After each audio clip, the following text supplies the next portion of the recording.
Баршаңызға сәлем достар, каналыма тіркеліп лайк басуды ұмытпаңыз. Бүгін сіздермен кешкі асқа тауықтың төс етінен осындай дәмді рулеттер дайындайтын боламыз. Менімен бірге бастаңыздар. Бізге ең алдымен тауықтың төс еті қажет, яғни куриный филені жақсылап жұқалау етіп тураймыз да, осылай оқтаудың көмегімен жақсылап жұқарғанға дейін осылай ұрғылап алатын боламыз. Асты үстіне бұрыш салып, қалаған приправаларыңызды салсаңыздар болады. Ең астына мен өзіме картошка жақсы көргеннен кейін картошканы салдым, немесе картошка салмасаңыздар да болады. Құр жаңағы рулетті пісіріп алсаңыздар болады. Осылайынан барлығын жұқалау етіп, кесіп, бірден дайындап алатын боламыз. Барлығын жақсылап турап алғаннан кейін үстіне аздаған тұз саламыз да, үлкендеу ыдысымызға барлығын, картошкаларымыздың барлығын салатын боламыз.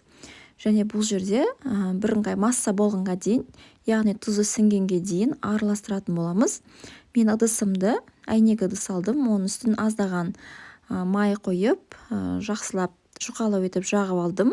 Жаңағы картошкамыздың үстіне майонезімізді салып, тұзымызды салып, жаңағы осылайынан дайындап ыдысымызға салатын боламыз.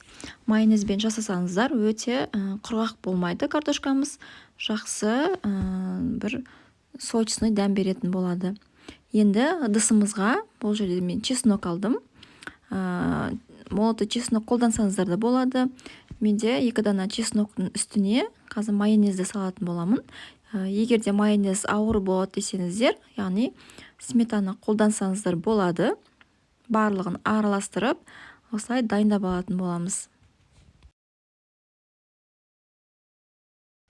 Мінекей осындай біздің ортасына жағатын массамыз дайын болды. Енді мен бұл жерде 2 түрлі сырды қолдандым. Өздерін жақсы көретін кез келген сырды қолдана берсеңіздер болады. Мен бұл жерде сырды қазір жаңағы начинкамен бірге үстіне салып, рулетті орайтын боламыз. Яғни негізгі ортасына және ең үстіне бізге керек болады сыр. Жақсылап 2 сырды біріктіріп аламын. Жаңағы біздің дайын болған осындай филемізді орналастырамыз да, сметанамызбен жаңағы чесногымызды, немесе майонезбен чесногымызды жақсылап ортасына жағып шығатын боламыз. Бірдей етіп, сонда бұл сочность береді тауығымызға. Барлығына осылай бірден жағып аламыз. Және де ортасына жаңағы үккіштен өткізілген, яғни теркадан өткен сырымызды ортасына салатын боламыз. Егерде сырды кусокпен, яғни 4 бұрышты етіп кесіп ортасына қоям десеңіздер де болады, немесе мен сияқты теркадан өткізіп салсаңыздар да болады. Мен өзіме сыр көп болған ұнайды, сол себептен сырды осылай молырақ салып, жақсылап осылай нығыз етіп орап алатын боламыз. Барлығын осылай орап дайындап қоямыз. Одан кейін жаңағы дайын тұрған картошкамыздың үстіне барлығын орналастыратын боламыз.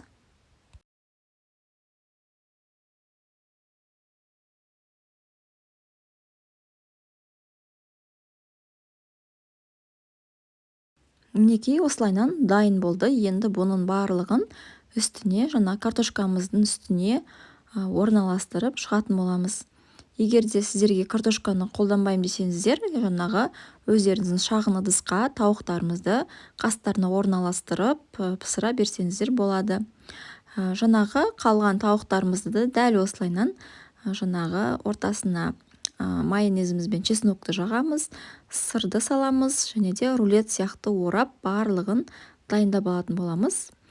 Осылай барлығын қайталап шығамыз.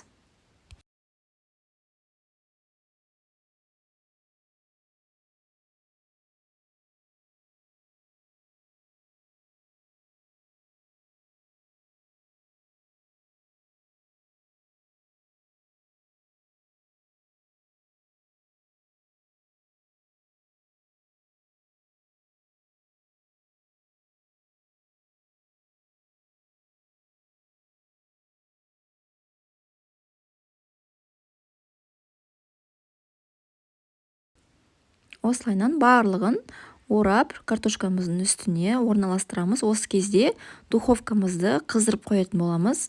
Яғни 200 градусқа дейін қыздырып қойсаңыздар, ыстық пешке салған өте жақсы болады не нәрсені. Және де қалған біздегі жаңағы соусымызды, яғни сметана немесе майонез бен чесногымызды жақсылап бетіне жағып шығатын боламыз осылайынан. Және де бірден үстіне сыр сепсеңіздер де болады, немесе дайын болайын деген 5 минут алдын сырды сеуіп, осылай жасасаңыздар болады. Мен барлығын осылайынан жағып шықтым. Барлығын дайындап, духовкамды қыздырып қойдым. Енді қазір қызып тұрған духовкаға 25 минут, 30 минуттай примерно пісіріп алатын боламын. Осылайынан асты-үсті функциясында 180 градуста 35 минуттай пісіріп алдым. Және де 35 минуттан кейін жаңағы тауықтарымыздың үстіне сырымызды салып, тағы да 10 минутқа духовкаға қоятын боламыз. Мінекей біздің жаңағы картошкаларымыздың барлығы пісіп, дайын болды. Яғни жұқарып, кеуіп кетпеді. Осылайынан қызартып пісіріп аламыз. Корочкасымен дәмді болады сонда. Кешкі асқа таптырмас осындай дәмді рулеттерді дайындап көріңіздер міндетті түрде. Жаңағы біздің соусымыз бен ірімшік екеуінің үйлесімділігін енді айта алмаймын. Сондай дәмді, сочный болып шыққан картошкаларымызда барлығы жақсы пісіп шыққан. Мінекей менімен бірге жасап көріңіздер міндетті түрде. Өте жеңіл, сондай дәмді тағам. Каналыма тіркелуді ұмытпаңыз. Жоғалтып алмас үшін сақтап қойыңыз. Менімен бірге дайындап көріңіздер. Сіздермен бірге мен Ажар.